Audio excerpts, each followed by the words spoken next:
Perfect. Let's kick off. Good sunny morning. I hope everybody is having a great morning. Things obviously in the world are constantly changing, but that is the point of our webinar. And today I wanted to make an introduction for two things. One is this webinar, which is about financial relief and where do you find the dollars? How do you think about the dollars? What does an application for this look like? What is an application for? Which one? Those types of questions that I'm sure everybody has, and trying to figure out what they're eligible for. If they do one thing, can they do the other thing? You know, that's what Brian's expertise is. And so that leads me to introduce Brian. Brian is a founding partner of Skylar, wait, I'm going to say, I'm going to pronounce it wrong here, Roche and Hormozi. And Brian is not only a good friend, but he's been working with Soligent for, I want to say, 3 to 4 years now, probably 4+. And he has done everything on the legal side for us, from when it comes to purchasing organizations and setting up purchase contracts, when it comes to HR and understanding any HR contracts, when it comes to pretty much any legal need we have or policy need and understanding policy. He is the expert that we go to. And one of our hopes was to share the experts that we have in our lives with you guys, so that you can also have those same experts in your lives, and they can help you be successful or navigate these hard times. And so I won't say much more, except that I very much and deeply respect Brian. He's got a deep and great opinion on everything legal, and he's been a very phenomenal resource to Soligent. And it's not every day you get somebody who's founded a law firm on your webinar, teaching everybody out of the good of his heart, just to give back to our society and help everybody along their way. So I'll turn it over to Brian, but let's get moving. Thank you. Brian, it's all you. Thank you for that intro, John. I really do appreciate it. Good morning, everybody. My name is Brian Hormozi, and I want to talk to you today about items of financial relief that have been made available to small businesses such as yours in response to the COVID-19 pandemic. So without further ado, I want to jump into this. But before I do, I just may have to make this quick obligatory disclaimer that this discussion is really for informational purposes only. I'm not addressing specific issues or any offering opinions relating to unique facts that you may be facing. This is purely for informational purposes. So do with it what you will. One other point I would raise on that is a good portion of this discussion is going to be about tax matters. The analysis on tax is going to be based on our read of the statute, my read of the statutes, but I want to be clear, I am not a tax attorney. So if you ultimately have questions about the intricacies of the tax issues we're going to be discussing today, I will advise you to talk to your tax advisors. And if you need some references to one, you know, I'm more than happy to provide them. All right, without further ado, let's jump right in. The CARES Act. The CARES Act is a monumental piece of legislation that's broken down into basically 3 basic areas of relief that have been made available to small businesses that we were going to focus on today. The Paycheck Protection Program, the COVID-19 Emergency Economic Injury Disaster Relief Loans and Advances, and tax relief. Those are going to be the focus points of the presentation today. But in addition, obviously, because you're business owners and you have employees, we're also going to talk a little bit about the relief available to employees. And this is just a rundown of the basic items of relief that the CARES Act offers to employees. So that's going to be the scope of our discussion today. And so let's jump right in. First of all, let's talk about what got us here. Offer you a quick timeline of events. Obviously, on March 13th, the president declared the pandemic emergency relating to COVID-19. And by March 18th, Congress began its fast and furious passing of emergency legislation to address the crisis, beginning with the Families First Coronavirus Response Act, which provided emergency paid sick leave and FMLA expansion to employers with less than 500 employees. Then by March 20th, we had California declare the first statewide shelter-in-place order. Now, as of Friday, 41 other states have signed on, so America is largely shut in. And on March 26th, we get to what we're going to be discussing today. Congress passes the Coronavirus Aid, Relief, and Economic Securities Act. the CARES Act for short, a $2 trillion economic stimulus measure. So the CARES Act, the purpose of the CARES Act is, you probably all realize, it is a bipartisan piece of legislation. It's designed to provide relief initially and primarily to small businesses and employees.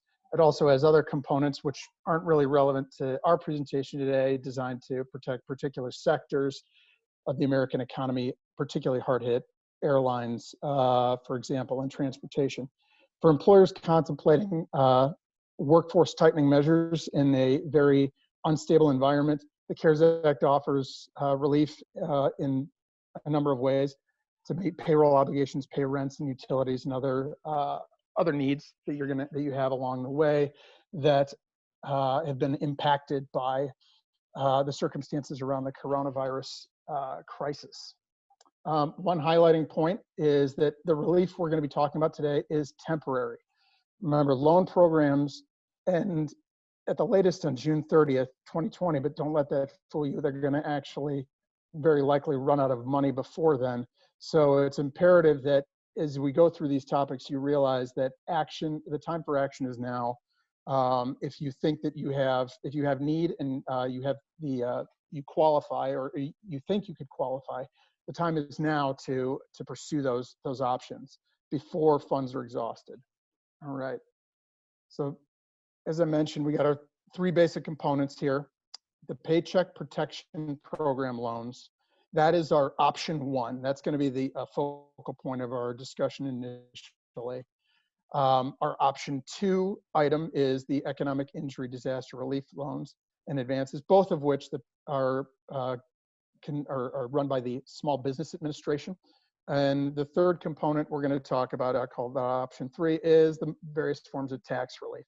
I call it option three because a number of the items of tax relief are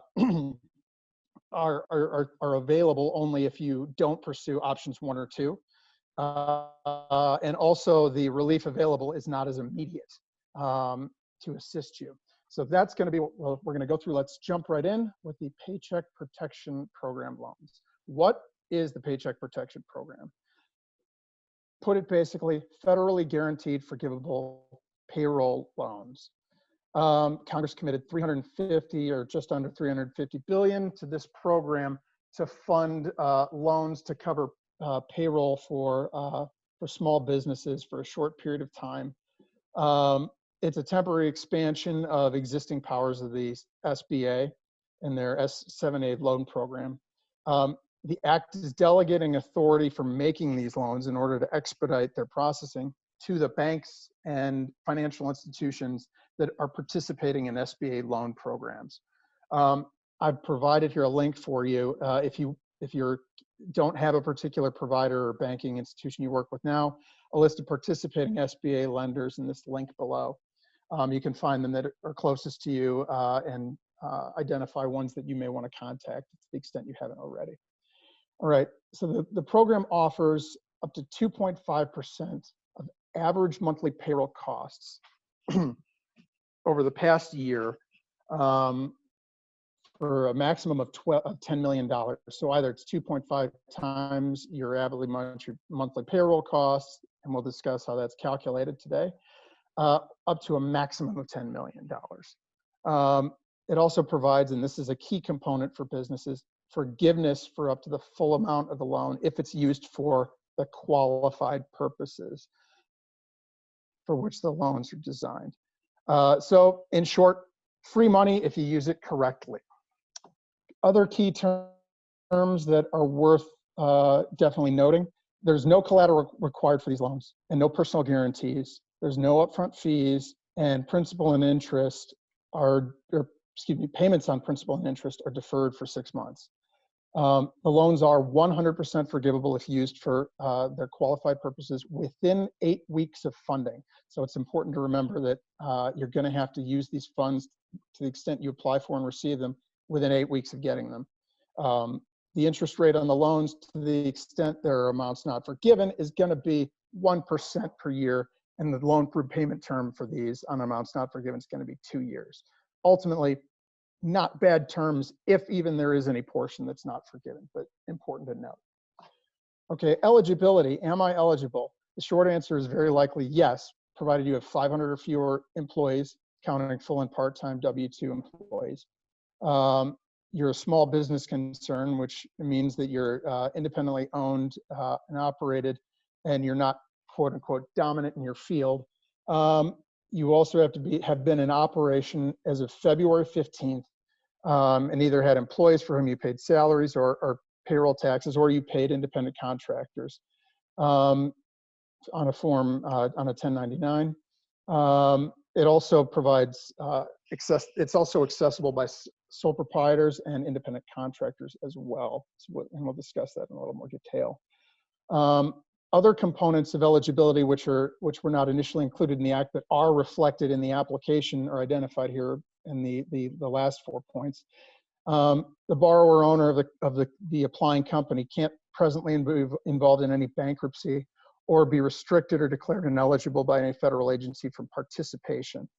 Also, neither a borrower or an owner or an entity controlled by them cannot presently be delinquent on any federally guaranteed loans or have defaulted on any such loans in the last 7 years. An additional piece that, again, added into the application for the PPP loans is that neither the borrower or the owner can, of more than 20% equity, can be currently subject to criminal charges or incarcerated. And lastly, no owner can have been convicted of any felony in the past 5 years. Assuming you meet those criteria, you will be able to apply for these loans. How long are they going to be available? This is a key point I wanted to raise up front. Not very long. While the program is said to accept applications through June 30th, it's until June 30th or until funds run out. And those loans are going to be on a first come, first served basis. By way of example, the first loans were, first applications started being submitted late in the evening on last Friday. By first thing Monday morning, the SBA had announced that more than 100,000 applications been approved, equating to approximately $30 billion. Now that's just approved. That's not including all applications submitted. And we know at least some lenders, particularly one in the news in the last couple of days, as Wells Fargo announced that they that they'd reached their capacity and would not be accepting applications within 2 days of that, the application period opening. The lesson here, pretty obvious: apply right away. The funds, as they're currently presented, may be gone within weeks, if not days. There is one note that came in late yesterday. The Senate Majority Leader had indicated that there would be a vote to try to increase the funds available for Paycheck Protection Program loans. That may happen this week, but we don't know, so move quickly. Another factor to consider is lenders have been giving preference to existing customers with whom they have lending relationships. So another tidbit when you're applying for these PPP loans is if you have an existing lending relationship, look to that bank first and see what the availability is through them to apply. Again, we've provided that listing of SBA lenders to the extent you need to find a lender that is available if you don't otherwise have a relationship with one. All right, let's talk about qualified uses of these loans. In very simple terms, 75% of these loans must be used to cover, quote, payroll costs in order to be forgiven. We're going to talk about what that definition includes. Up to 25% can be used to cover other expenses that are permitted under the Act: rent, paying of mortgage interest only, you can't pay principal, or utilities. And again, it has to be used within that 8-week period from issuance. How much can you borrow? As I said before, 2.5% of your average monthly payroll costs over the last 12 months, up to the $10 million. Okay, we've been talking a lot about payroll costs. What are payroll costs? Payroll costs are going to be compensation paid to employees who reside in the U.S. People outside the U.S. or employees outside the U.S. will not count. You look to salary, you look at wages, commissions, similar compensation, payment for vacation, and these other items listed here. An important point to note, and this was a point of contention early on, payments to independent contractors or payments to independent contractors will not count. in payroll costs. There is a separate calculation for independent contractors who are applying for these loans. They look to wages, commissions, or generally income or net earnings from self-employment or similar compensation, which is to be broadly interpreted up to $100,000 a year. Again, it would be you'd have to reduce that to what a monthly cost would be. So payroll costs are not, as I said, compensation paid to employees outside the US. Another important piece, compensation for individual employees in excess of an annual salary of $100,000. Now that doesn't mean that you exclude any compensation paid to people who make more than 100K. It just means they're capped at an amount that would, when annualized, would equal $100,000 in compensation. Excuse me. You also don't count federal employment taxes. You would count state payroll tax, state taxes, but federal employment taxes imposed or withheld between 215 and 630 would not be counted. And also qualified sick and family leave wages that were made available under the Emergency Families First Coronavirus Response Act. The reason for those not being included is because that statute by itself provides for a mechanism for covering those costs. So how do you calculate the maximum loan? It's a fairly simple calculation. You aggregate your total payroll costs for the last 12 months for employees in the US, subtract out compensation paid to employees in excess of the $100,000 salary, and again, excluding independent contractors, and then you calculate the average monthly cost by dividing the amount, that amount by 12. Pretty simple, pretty straightforward. And then you take that number, your average monthly payroll cost number, and you multiply it by 2.5. Simple, relatively speaking. Another piece is if you have received an economic injury disaster loan, to cover payroll expenses, i.e. the expenses that you will use the PPP for, you would need to refinance that as part of your PPP, which is ultimately beneficial in that you're getting a forgivable loan as opposed to a loan that would not be forgiven. But we'll discuss that in more detail. I've offered you some samples of these calculations. I don't know how much we really need to go through them, but if somebody's got questions about how you would interpret, for example, the $100,000 cap, we've got some pretty simple rundowns on this. You take your average monthly payroll, say it's you got 10,000, excuse me, for an annual, no employees with more than 100,000, you have an average monthly payroll 120, or annual payroll, you divide it by 12, multiply it by 2.5, there you go. I'll let you take a look at those at your own leisure. That should answer any questions you have about the calculation.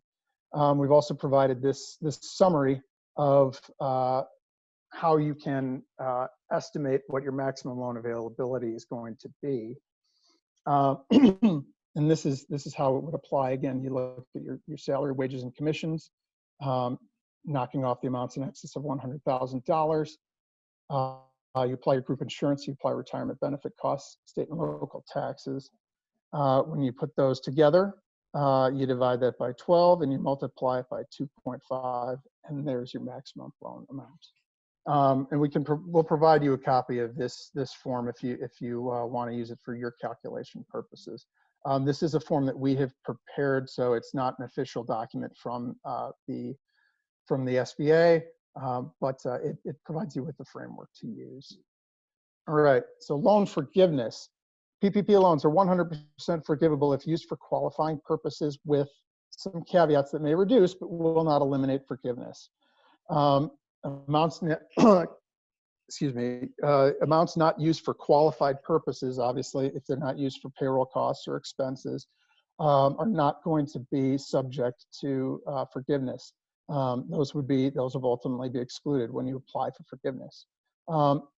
Another component that's specifically referred to in the statute is if your head count is reduced during the covered period, or you take salary reductions in excess of $25,000, excuse me, 25% for any qualified employees. What was a qualified employee? A qualified employee is an employee who, over the course of the last 12 months, earned less than $100,000. a note to be made is if somebody makes more than $100,000, or if an employee made more than $100,000, wage cuts in excess of 25% would not impact forgiveness. With respect to the reductions based on headcount, it's going to be the way it's going to be interpreted is it's a percentage reduction equal to the average number of full-time employees during that covered period that you have, the 8-week period after the loan is approved, against the average number of full-time employees that you had in one of two periods that you can choose from, either between 2/15 and 6/30 of last year, or between January 1st and February 29th of this year. As a practical matter, you would want to pick the period in which you had the fewest number of employees as your starting piece to limit that percentage reduction equation. As far as the pay cut reduction, the pay cut reductions are going to be based on the actual amount of any cuts that are over 25% of total salary for qualified employees during the most recent quarter before the covered period. So that's actually going to be a straight dollar calculation. There is also an exemption from these two forms of reduction. Forgiveness won't be reduced if employers have already reduced their workforce or made salary cuts in excess of the amounts permitted. If they were done, if those cuts or reductions were made between February 15th and April 25th, if the employer either rehires those laid off employees by June 30th or eliminates those salary reductions by June 30th. If you had done those two things, then you would be able to avoid reductions based on those two matters. Will forgiveness be taxed? No, it will not be. Unlike a traditional loan, in this instance, it'll be treated as a canceled debt by the lender, so there will be no tax consequence for forgiveness. Another important point, can you apply for more than one PPP loan? No. So remember, apply for the maximum amount available to you. That's an important point to consider. Again, final note, I want to make everyone very clear on this. This is emergency legislation. Regulations have been coming fast and furious, interpreting these statutes and these provisions, and more will be forthcoming, clarifying the requirements for forgiveness as that becomes a more prominent issue in the next several weeks. So stay tuned for those. Let's talk about how you apply. It's very, very simple in process. The idea is behind these loans was to remove a lot of the verification and time-consuming red tape that traditional SBA loans would require by allowing banks to rely on the application and a certification that's part of the application that's submitted to the lender, which will be done through an online portal that each individual lender will have set up. And you will also need to be able to submit payroll documentation and/or tax filings that you use to determine what your eligible max loan amount is that you're applying for. So those are the things that you want to have available. Institutions may ask for additional information, but that is the bare minimum of what they need to. And since the banks are looking to approve these loans very quickly, the goal that they have is to rely on what they're permitted to rely on without running afoul of SBA rules for evaluating loan participants. All right. This is a quick look at the PPP application form. The form is uniform, so every bank is going to have the same form. It's pretty straightforward. You just have to input the most important thing, the average monthly payroll and the amount of loan ultimately you're applying for, which shows up right here. I'll get this ultimately right there. The number of employees you need to identify, that's going to be for verification purposes when it comes time to seek loan forgiveness. All right, let's take this down. Oh, no. Clear. All right. All right. Okay. Going through the application, there's the questions you'll have to answer. You remember you're certifying these under penalty of perjury, so make sure you're answering them accurately and truthfully. then you were going to have to sign the certification. The certification is, in simple terms, a certification that the information you're provided is true and accurate, that, excuse me, you'll comply with the requirements of the program, that, excuse me, to the extent permissibly you purchase American-made equipments and products. Pretty straightforward. You'll have to make these certifications and be able to do so truthfully and in good faith, more importantly, to obtain these loans. And the certification key points are identified in the following page. That based on current economic uncertainty, you're making the request for this loan. Economic uncertainty around the COVID crisis. That shouldn't be too hard. Everyone's got economic certainty around the COVID crisis. I don't think anyone is particularly comfortable and certain in the ongoing operations and revenue moving forward. That's going to make that certification pretty easy to do. You're going to verify the lender documentation. You're also going to say that you understand forgiveness is going to be subject to your compliance with paying payroll costs at a 75% level and limiting payments to other allowed expenses to no more than 25% towards those non-payroll costs. So these are the certifications you will be required to make.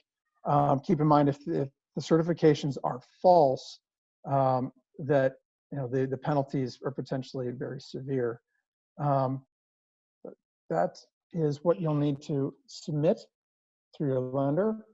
And that is the key component of relief. That is what I call the crown jewel and the most valuable immediate relief that small business owners are going to have in their arsenal. So that should be your first line of inquiry, to obtain information, or to obtain funding to get you through the tough period to cover those costs.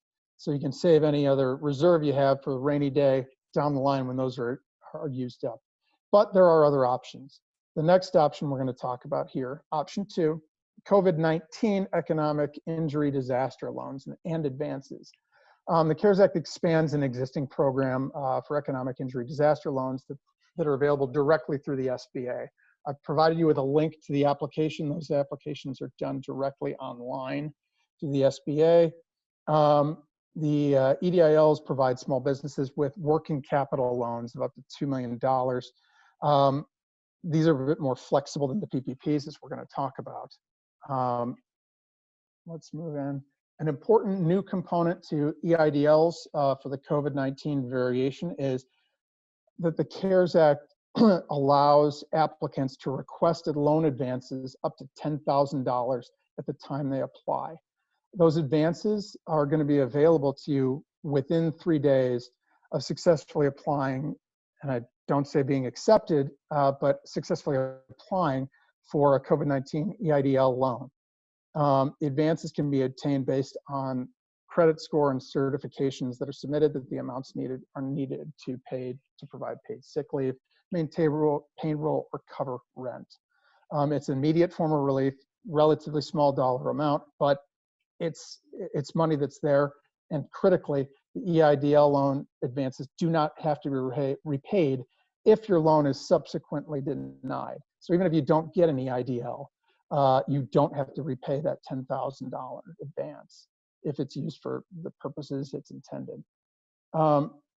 Now, requests for the advances are made directly in the online application that you find at the SBA website. It's literally a click button in the application. It's a five-page application. So it's a very, very simple process to get this relief. Now, let's talk EIDL terms. No personal guarantees are required for loans under $200,000. There's no collateral requirement if a loan is under $25,000. If you go over that amount, yes, there are collateral requirements. These are traditional loans and that they're not going to be forgiven like the PPP loans. Probably the biggest reason why there's not the preferred option for covering payroll needs or payroll problems under the circumstances. These loans may be subject to maturity up to 30 years, and they have a higher interest rate at 3.75. All right. Again, their uses are generally more flexible than PPPs and can be used for working capital and pay business expenses that would not have otherwise been you would not have otherwise had the disaster not occurred. They can't be used, however, to repay long-term debt obligations or replace lost sales or lost profits. You have to be a small business concern with, again, under 500 employees. You must be in business as of January 30th and must be directly impacted by the COVID-19, either be a loss of revenue or material or supply disruptions. It's a little bit of a more direct standard than is identified in the PPP, where you just have to certify that uncertainty related to the COVID crisis justifies seeking a loan. All right, here I just wanted to give you a quick visual kind of comparison of some of the key differences between the two loans. You can take a look at this at your leisure. I don't want to delve too much into it given the limitations and time we have, but I wanted to provide this to you for your reference. All right. Another important point that a lot of people, I'm sure a lot of you are asking, can you apply for both a PPP and an EIDL? The answer to that is yes, but importantly, the loans cannot be used for the same purpose. They cannot both be used to cover payroll expenses, in particular, or rent obligations that you use a PPP loan for. However, if you're using the EIDL for other reasons unrelated to the PPP loan purpose or PPP loan purposes, such as, for example, payment for equipment on installation projects due to a cash shortfall that's relatable in some way to the current environment, you may apply for and obtain both forms of loans. If you've received an EIDL loan between February 15th and between April 25th, and you use it for those payroll costs, you have to include it in your PPP amounts. Effectively, you'd be refinancing your EIDL as a PPP loan.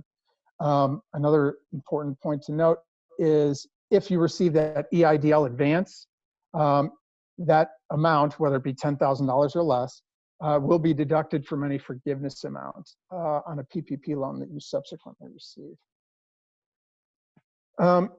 Option 3, we want to talk about, we've gotten through the two biggies, the two loan components. The next piece is the slightly more long-term fix and solution is tax relief available to businesses.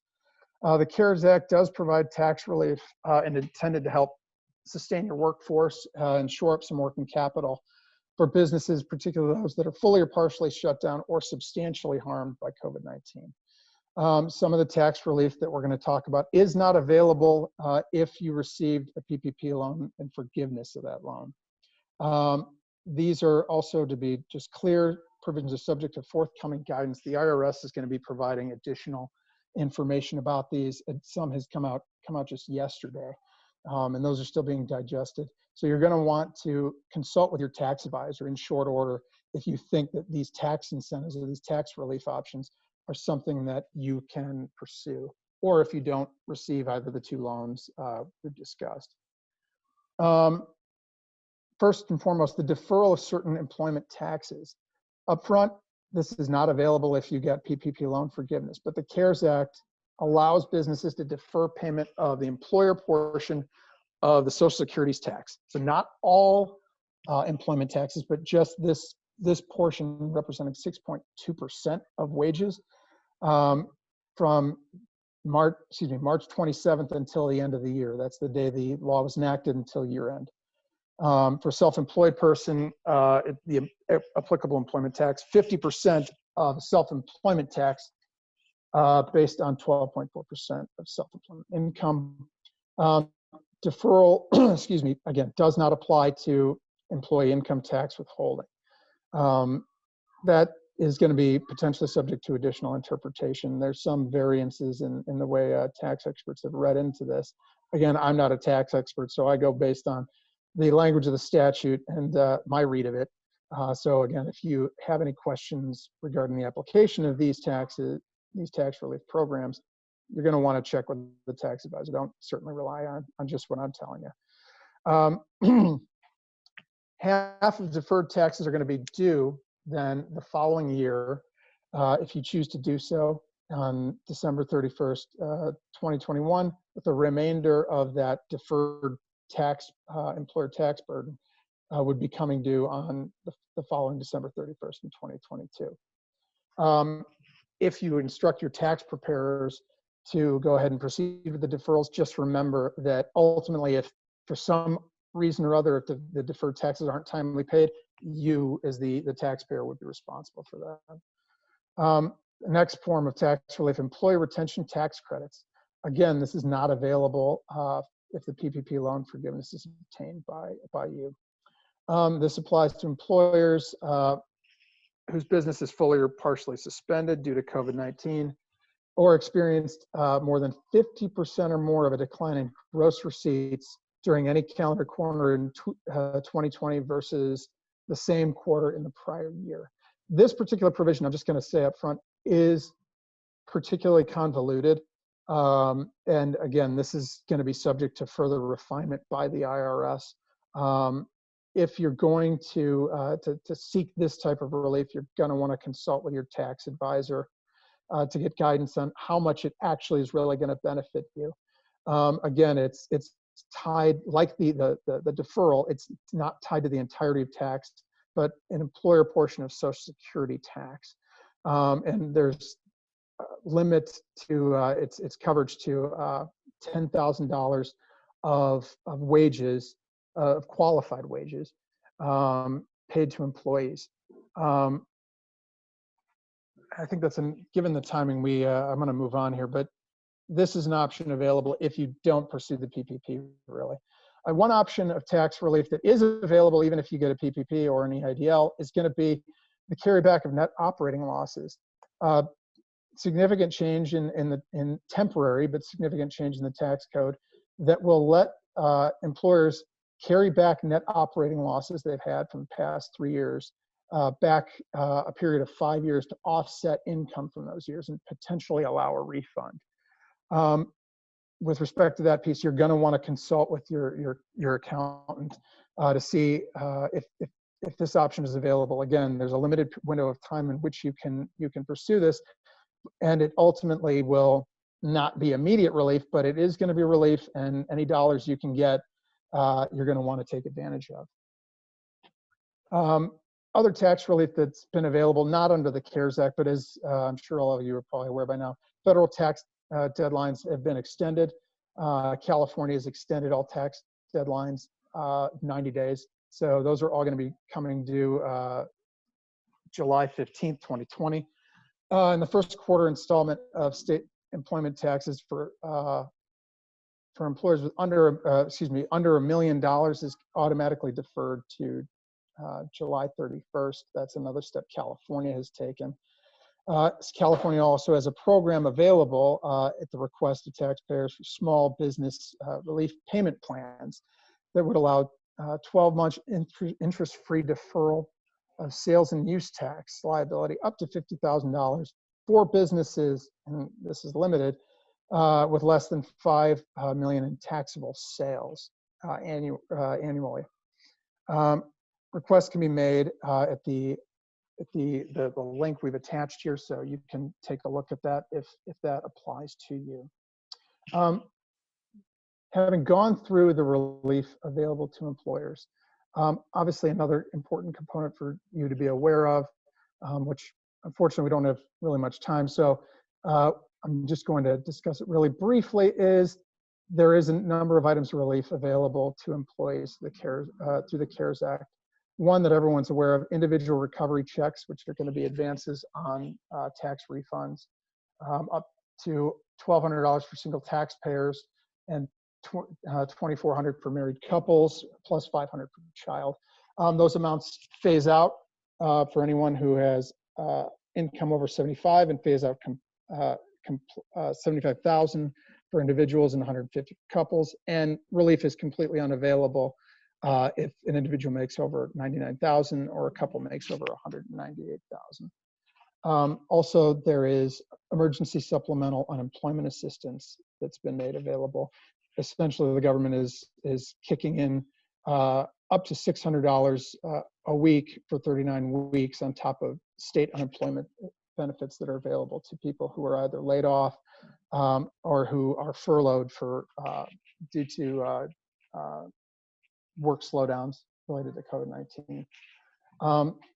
Other components that are available that relief that applies to individuals.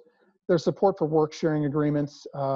Work sharing agreements are agreements between employers and state unemployment agencies to better enable employees who are subject to work hour reductions to have to be able to receive partial unemployment benefits to kind of offset those work reductions. California has such a work sharing program. We've provided a link to the program that the EDD in California has for that program. If that's something you're interested in, I suggest you take a read at that. There's other relief available to individuals in the form of retirement account accessibility options.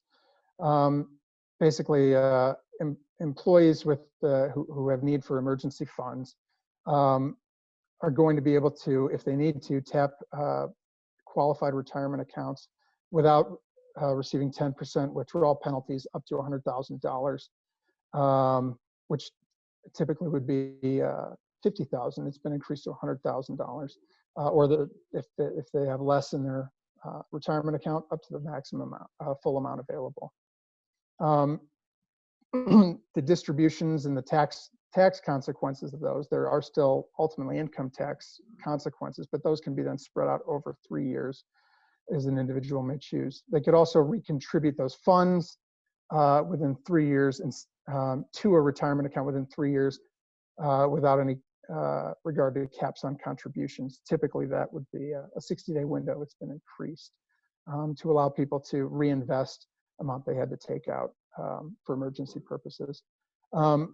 Retirement plan loans, similar relief is available to those who have 401k accounts. They can increase the amount of loans available and the repayment terms are extended. There's also federal student loan deferment available to people who have student loans, 6 months without fees and without interest.